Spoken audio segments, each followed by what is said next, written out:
और हर शाम की तरह आज भी चारों ओर घंटे की आवाज गूंज रही थी। 7 बजने वाले हैं, अपने अपने घरों की तरफ बढ़ते रहें। 7 बजने वाले हैं, अपने अपने घरों की तरफ बढ़ते रहें। हेलो जी राणा साहब। बोला 7 बजने वाले हैं, सब लोग घर गए या नहीं? जी जी राणा साहब, लगभग सब चले ही गए। लगभग? तू जानता है ना 7 बजे के बाद क्या होता है? फौरन घर भेज सबको। जी जी आप चिंता मत कीजिए, 7 बजने से पहले मैं सभी को घर भेज दूंगा। ठीक है, तू भी जल्द घर चले जा। जी राणा साहब, कल मिलते हैं। देव। हाँ हाँ पापा। 7 बजने वाले हैं, जाओ जाके सारे खिड़की दरवाजे बंद कर दो। हाँ पापा। 7 बजने वाला है, अपने अपने घरों की तरफ बढ़ते रहो। ये चढ़ो रे सब, दुकान बंद हो गई अब। अरे काकी चाय तो पिला दे। रे बावड़े, घंटी की आवाज ना सुनी के तेने? 7 बजन को है, जल्दी से घर निकल वरना। अरे बुढ़िया तू बहुत सोचती है, ये सब बस फालतू की बातें हैं, इतना दिमाग मत लगाया कर। बब्बन बेटे, थारे से बहस करने का समय ना है हमारे पास। बेहतर होगा कि 7 बजने से पहले तू अपने घर पहुंच जा, क्योंकि अगर रास्ते में वो मिल गए ना तो दोबारा यहाँ मत आइयो, क्योंकि मैं दरवाजा ना खोलूंगी, समझ गया? जा यहाँ से अब। हाँ जाता हूँ जाता हूँ। हाँ बोलो राणा सा। काकी सब लोग घर चले गए ना? हाँ सब चले गए। ठीक है, आप भी याद से खिड़की दरवाजे बंद कर लेना। रोज फोन करके यही बोले है तू। अरे 7 महीनों से गांव में कुछ ना हुआ तो अब क्यों हो जाएगा? 7 महीने पहले जो हुआ था वो दोबारा भी हो सकता है, इसलिए सावधानी जरूरी है। पापा। हाँ? सारे खिड़की दरवाजे लगा दिए। और पर्दे? पर्दे लगाए? पर्दे क्यों? खिड़कियां लगा तो दी हैं, और वैसे भी वो लोग तो तभी अंदर आ सकते हैं ना जब उन्हें अंदर बुलाया जाए, तो फिर। देव, होश में हो? ये क्या बोल रहे हो? अरे हम पर्दे उनसे छिपने के लिए थोड़ी लगाते हैं, बल्कि इसलिए लगाते हैं ताकि हम उन्हें ना देख सके, उनसे बात ना कर सके और उनके बहकावे में ना आ सके। ऐसी गलती बहुत से लोगों ने की थी, उनके साथ क्या हुआ ये पूरा गांव जानता है, इसीलिए अच्छा होगा कि हम वो गलतियां ना दोहराएं।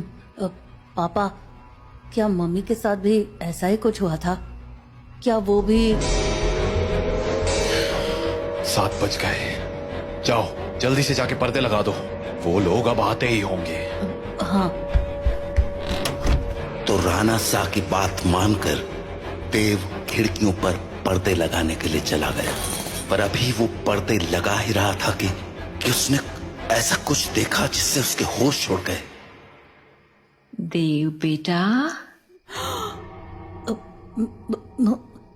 मम्मी, आप? हाँ बेटा, मैं ही हूँ। पर आप यहाँ कैसे? तुमसे मिलने आई हूँ बेटा। हाँ, पर आप तो मर गए थे ना? नहीं तो, देखो मुझे, मैं तो जिंदा हूँ। लेकिन पापा ने तो बोला आप मर चुके हो। फिर? तुम्हारे पापा झूठ बोल रहे हैं बेटा। मतलब आप मरे नहीं हो? नहीं, मैं तो बस रास्ता भटक गई थी, आज बहुत मुश्किल से तुम्हारे पास आ पाई हूँ, बस तुमसे मिलने। हाँ सच्ची? हाँ बेटा, हाँ। अब चलो मुझे अंदर आने दो, 7 बज गए हैं, वो लोग आते ही होंगे। हाँ, मैं पापा को बोलता हूँ। नहीं नहीं, पापा को क्यों बुला रहे हो? वो मुझे देख तो पाएंगे नहीं, और जब तक मैं उन्हें समझाऊंगी तब तक तो बहुत देर हो जाएगी, इसलिए तुम ही जल्दी से दरवाजा खोल दो, जाओ। पर पापा ने 7 बजे के बाद दरवाजा खोलने से मना किया है।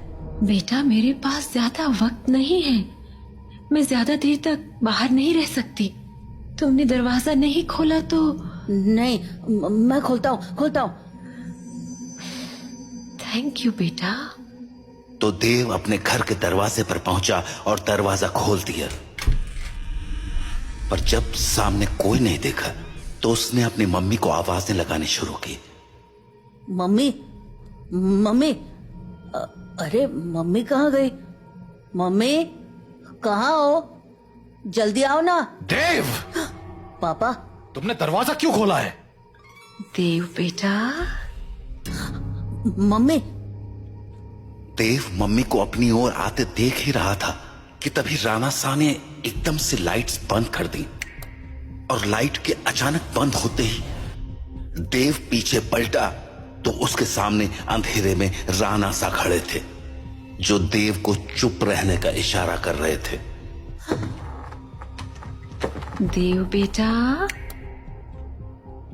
अरे कहाँ चले गए तुम? देखो मैं आ गई। मम्मी से नहीं मिलोगे?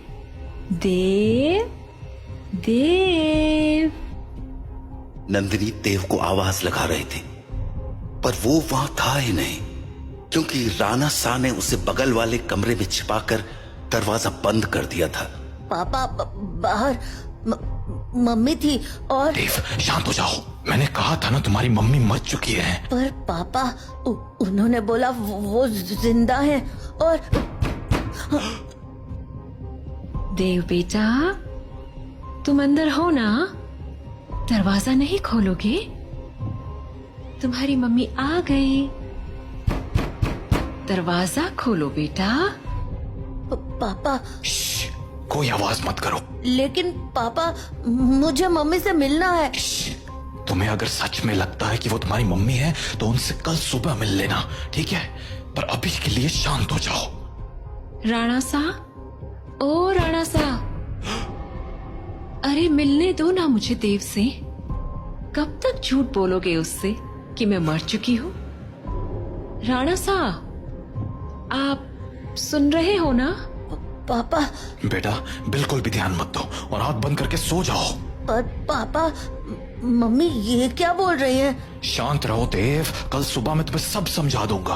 पर अभी के लिए चुपचाप आंखें बंद करो और सो जाओ। तो देव अपने पापा के कंधे पर सर रखकर सो गया और जब सुबह हुई तो राणा सा देव को आवाज लगाते हुए बोले, देव उठ जाओ, सुबह हो गई है। हाँ सुबह हो गई तो मम्मी से मिल सकते हैं ना अब? आओ मेरे साथ, तुम्हें तुम्हारी मम्मी से मिलाता हूँ। लेकिन जैसे ही दोनों कमरे के बाहर आए वहां कोई नहीं था। हाँ मम्मी कहाँ गई? मैंने कहा था ना कि वो तुम्हारी मम्मी नहीं थी। पापा वो मम्मी जैसे ही बात कर रही थी। बेटा मैंने समझाया था ना तुम्हें, पर्दे लगाने के पीछे की सबसे बड़ी वजह यही है कि हम उन्हें देख ना पाए, उनकी बातों में ना आ पाए। जैसे कल तुम आ गए। पर वो बोल रही थी कि वो मरी नहीं है, जिंदा है। अगर वो मर गई है तो यहाँ कैसे आ गई? एक काम करो, मेरे साथ आओ। हाँ कहाँ पापा? बस चलो मेरे साथ, तुम्हें कुछ दिखाना है। तो उसके बाद वो दोनों गांव के लगभग बाहर चले आए और वहां पहुंचते ही देव बोला, पापा हम लोग यहाँ क्यों चले आए? बताता हूँ, पर पहले आस पास देखकर ये बताओ कि यहाँ क्या दिख रहा है तुम्हें? यहाँ तो कुछ भी नहीं है। आसपास बहुत सारे पेड़ हैं। सामने गांव से बाहर जाने का रास्ता है और पास में बब्बन भैया का घर है। तुम्हें कहीं पर कोई बस दिख रही है क्या? हाँ वो उस तरफ एक पुरानी सी बस है। क्यों? बेटा ये वही जगह है जहां तुम्हारी मम्मी की मौत हुई थी। हाँ, उस दिन हमें शहर से लौटने में देरी हो गई थी और गांव पहुंचते पहुंचते सुबह के 4 बज गए।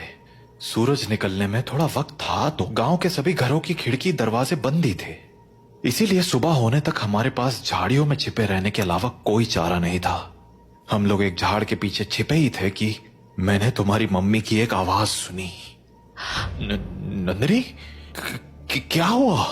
राणा सा, उन्होंने हमें देख लिया है। हमें कहीं और जाना पड़ेगा। हाँ पर कहाँ?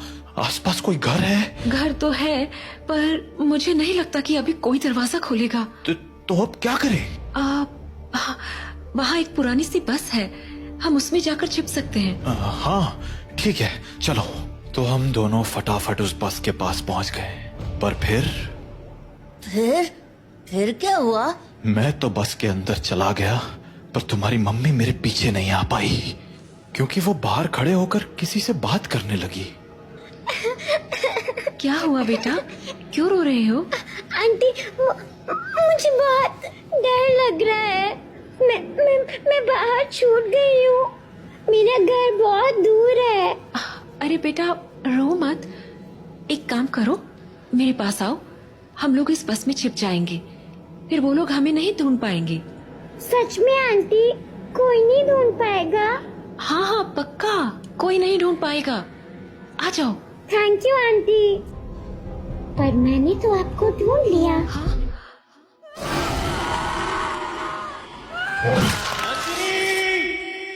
मैं नंदिनी को बचाने के लिए बस के बाहर जाने लगा, पर तब तक बहुत देर